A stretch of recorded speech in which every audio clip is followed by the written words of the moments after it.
Supreme Court heard arguments today on the Second Amendment Preservation Act, which is a new law that prevents Missouri law enforcement from enforcing federal gun laws. ABC 17's Hannah Falcon was at the state Supreme Court today in Jefferson City, where several Missouri counties and the federal government argued its legality. The Missouri Supreme Court heard both sides of the argument for the Second Amendment Preservation Act. On one side, St. Louis City, St. Louis County, Jackson County, and the U.S. Department of Justice says it's unconstitutional and oversteps a state's power. But on the other side, people say this is a federalist law that is protecting people's right to bear arms. When I was rereading the state's brief in this case last night, it struck me that the Second Amendment Preservation Act is misnamed. It should be the Separation of Powers Destruction Act.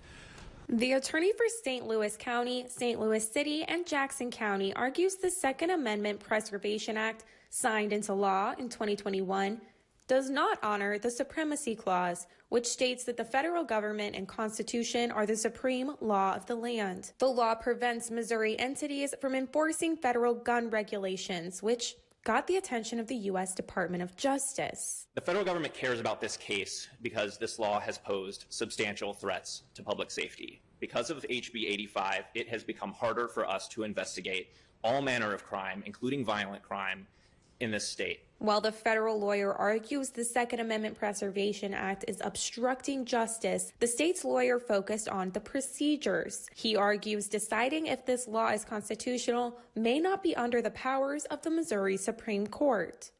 Just dealing with all these threshold issues, they're asking things that are extraordinary departures from this court's jurisprudence again and again and again. The court did not give any indication as to when a ruling would be available. Reporting in Jefferson City, I'm Hannah Falcon, ABC 17 News.